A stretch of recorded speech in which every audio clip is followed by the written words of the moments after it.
Good morning. Welcome to this simple space. Hope you guys have had a great weekend. It's fall's in the air. It's nice and cool. It's a little bit rainy this week. So I wanted to just welcome you wherever you're watching this from. If you're watching it on Monday or if it's another day of the week or if you're rewatching it. Just want to thank you for being here. And as always, remember the purpose of this channel is to inspire, to connect, to encourage, and empower.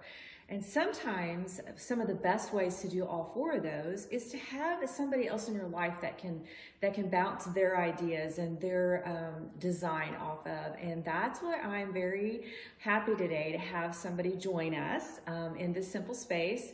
Who is somebody who I greatly admire, who's my best friend, and who is a man of integrity. And I'm really excited for him to share with all of us and connect with us and inspire us on what a simple space means to him, means to him. So if you would just welcome my husband Grant with me here today. He's going to join us and we're going to share a little bit together and try something different. So Grant, are you ready? He's my tech guy too, so he's doing all of the tech things. Hey, welcome. I'm always here, but it's good to be He here. is always here, but he's never here on this side of the camera. So, and we actually are matching. How about that? We didn't plan that out, but that's what happens when you're married for 36 years. Yeah. Is you match all the time. It So. feels that way. The team's done it as well. So, I just wanted to. We talk a lot together. Grant and I spend a lot of time together bouncing off ideas, and you've always been such an encouragement to me. And Psalms 112 is something I think so greatly exemplifies you. It just talks about how that when a man serves the Lord and he puts him first place, that you provide this unshakable refuge. And I feel like you've done that for a family. And I just want to read this real quick. Psalms 112, verse 6 says, that even when darkness overtakes him, sunrise brilliance comes bursting through because they're gracious to others. Life is good for the one who's generous and charitable. Their circumstances will never shake them, and others will never forget their example.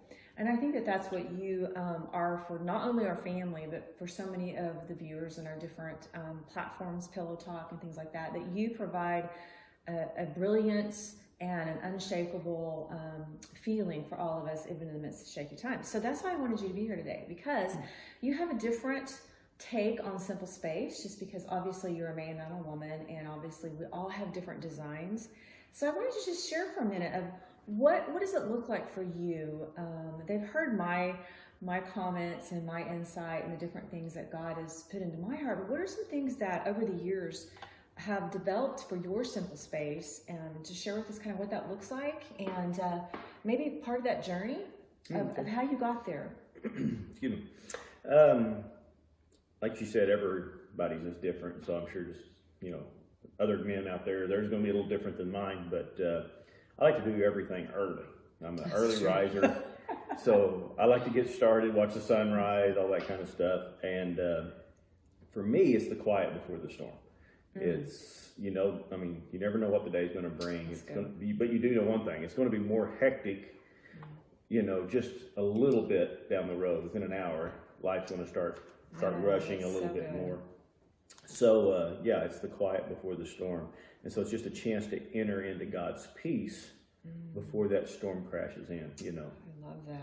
So. I love that. And so do you find that by having that consistent in your life, do you find that you still recognize the storm, but have you noticed a strong difference in the impact that that's had on you? Have you been intentional about that? Oh yeah, there's no doubt. When you start right, you've got a much better chance of finishing right.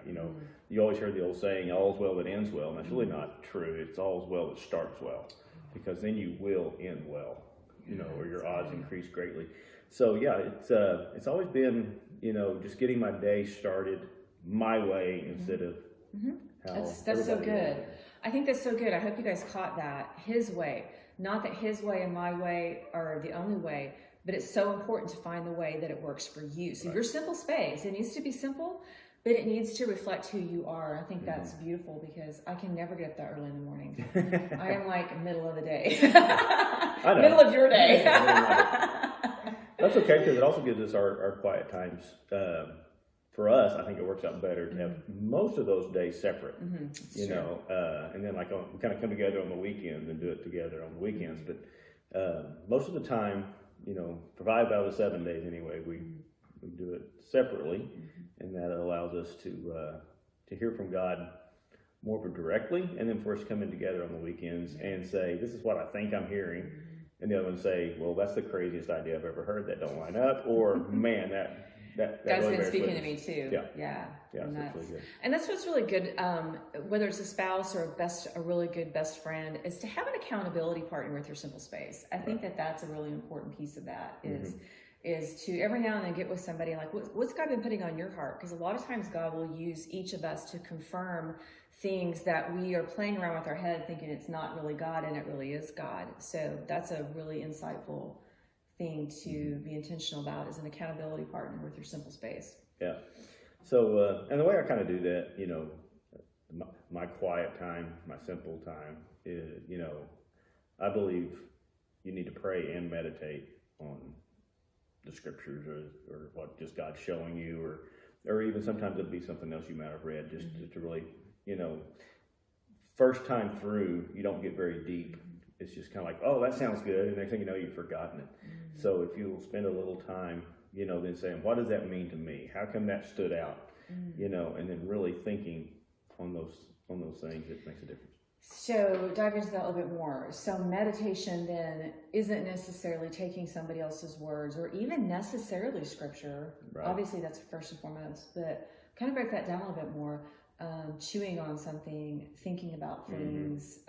What are your thoughts on that? Mine will go a complete realm from just almost, what they call it, the Eastern meditation of literally trying not to think of anything. Just to, I mean, literally be quiet. Be quiet. Oh yeah. my gosh. Yeah. Surely not. You probably not ever tried that either. But, that's how a lot of the mornings will start off. Then other ones, it's literally taking and just trying to say that, you know, it may just be one word, you know, what does that word really mean to me? And just, you know, I just think on that and try to take that to the, you know, try to think of multiple words that describes that one word so that word really comes to life. I mean, it can really have a, you know, it's really endless. You know, it's very simple too. It's I very like that. simple. It's very simple. There's nothing. Yeah. I don't do nothing complex. No, we It's shouldn't just be really good. complex. We're complex in our design, but we shouldn't be complex in our time with God. Yeah. So, you know, during that usually brings up, you know, like I'm thinking on those things, and thinking's when I start asking myself questions. You know, why do you really believe this? Do you believe this is really what you claim it believes? You know, there's so many times that we sit in under ministers, or we just listen to a good teacher, and we're just like, oh, that's it. And if you don't really ask yourself why, well, I'm reading a book right now called Thinking Like a Monk. You know, a lot of Christians would just immediately run away from that because it's Buddhist, you know, type thinking. But what I do is I'm a Christian, so therefore, for it to be a truth, it has to be based in His Word. Yeah. So I always, as I'm reading through something like that, I'm asking myself, is there a scripture that backs this up? Because just because they're not Christian doesn't mean it's not a Christian principle that they've adopted, or it's maybe something that they even thought of before it was recorded, but that doesn't make it any less God's being true. You know, I think God talks to multiple people. I think so. And everything originally started from the word that He spoke. Yes. Yep. Yes. And then we just kind of, you know, just move inwardly, and that's where I'm just trying to hear what God has to say to me. Yeah. So you're kind of moving through a process. You're kind of getting quiet and kind of getting yourself preset, kind of in an environment, and then you begin to think about something specifically because you're really good about putting things in front of you, and then you take that to that central part. I'm thinking about this already, 3 things, you know, spirit, mind, or your mind, your will, your emotions, your body, and your spirit. And you kind of do that, it sounds like. Meditation kind of gets your body quiet. Then you start to think with your intellect and kind of pull those things into a tight focus, and then you begin to meditate that specifically with God deep inside, which is where. And that doesn't mean you go through every step every day, no. but you know, usually somewhere during the week you've tapped on one of these things, or all of them by the end of the week, hopefully. You know, and because what we want to do is we want to be led to do, say, and act the way He wants us to do, say, and act. You know, when you work out in the world, You know, it's hard. You're not going to walk exactly like Jesus very often. You know, the world's going to rub off on you sometimes, and you're going to act like the world and talk like the world. But your odds increase greatly if you started off right and you say, "This is what I want today." One thing I'm working on right now is humor that tears myself down. I'm trying to stop doing things like that because it automatically, if you believe in power of words, it doesn't matter if I'm serious or not about it. What it really is attracting those words that I'm speaking to me, you know, and the way it attracts is it makes you aware of things. It makes you start to walk towards them, even though you're unaware. You're unaware, yeah, that's good. You know, that you're doing it, you start to pull those things in. So that's another reason. So I always use the example of being a house builder of a level, and you can take a 4-foot level that's 1/8 of an inch out. That don't seem like much. In fact, it'll still be in its bubble a lot of times between the two lines. But if I spread that out over 16 inches, or 16 feet, I'm sorry, over 16 feet, that becomes a 1/2 inch out in just 16 feet. Well, that's not tolerable. And that can make a lot of difference in all the other pieces that you put into that, right? Everything gets off. That's and so everything's good, off. so good. You can get off just by degrees if you're not aware to be intentional about those degrees. Right. Yeah. Right. And then usually, you know, once you start going through that process, at some point it'll start to birth a new idea.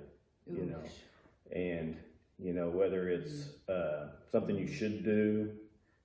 Someone you should pray for, something will come to you that is, you know, that you're like, I'm not really for sure that was me, you know, and so that's sometimes you know it wasn't you. There's no way that came out right. of me, right? That had to be God. If it's real smart, you're like, no, that wasn't me. I mean, you know, I gotta more than likely you're right, but so. You know, and during the times, you know, also during the birthing of new ideas, some of the ways that idea comes is by actual reading of the Word and stuff. You know, God speaks to you so many times in the Word. Or like I said before, I've taken so much out of this book, and I'm only in a couple of chapters in, just because some things do line up, but I've never thought of them in the way He's wording it before. You know, it's not worded exactly like that in Scripture. So yeah, it's just... You're just like, oh man, that's really good stuff. Which actually probably makes the Scripture even more exponential because that is central to our lives. So we're not afraid of another idea counteracting this. It's helping us to expand what we already know about God. Yeah, and it's what is so good about that is, and what I love about it is because I love to dream about what life could be. You know, what if I walk this out right? What if? That's what I'm always thinking, you know, if I just do this, will I get the results I want? And so by going through this, usually at some point, you just sit there in the quiet and you start to dream about, you know, what you could do. You know, we both dream of speaking to thousands of people. You know, we dream of affecting 1 million marriages someday.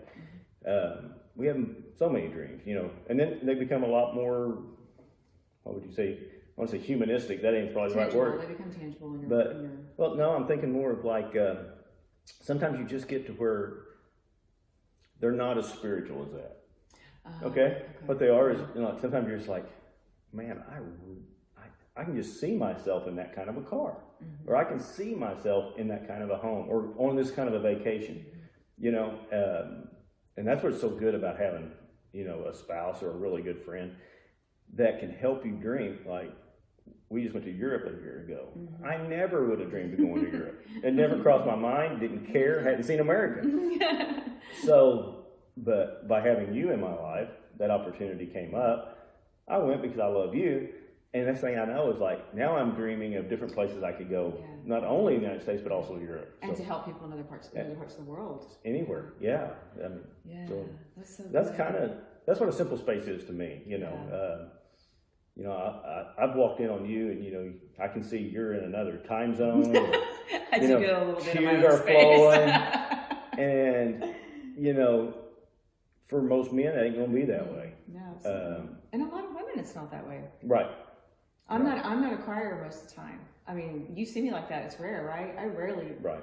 It's not that I don't want to cry. It's just when the fly Flies gets me. find us anywhere. But when I'm in my simple space with God, He touches me with His words. And when I think about using His word, using our styles, each of us, to be able to speak the words that will touch hearts, that's what gets me emotional, because I know that God has designed all of us individually. We talk about that all the time on this simple space, and that our designs will be reflected in this. And when you were talking about dreaming there, I think about a message that I heard Pastor Lynette Gleghorn teach a year or so ago about how, because of our designs, God has given us a piece of His purpose of eternity inside of each of us, and that there's a dream that He wants to birth. Use that word birth, and that the dream. So don't be afraid to dream. I would like to have you back another time and actually talk specifically about dreaming, if you would, because so many people I talk to, they're like, well, I don't know how to dream. What do you mean dream? And it's like, it's so vital in our community and in any community that you're in to bring that up and talk about your dreams. And because part of that, if you start to really dive into that, is birthing something that God needs in this earth, and He uses you as a partner to do that. Yes. And that's why Simple Space is so important. So, Absolutely. well, thank you so much for being with us today. Guys, don't forget to subscribe, hit that little notification bell, leave some comments. Tell us what this meant to you today. Did one of the things he talked about there specifically, is that something that you really tap into and you realize that, that's a valuable part of being in a simple space? Leave some comments so that we can continue to engage as a community, and we will see you guys next week, or maybe I will. I don't know if we will. Maybe we will see you next week. So have a great one.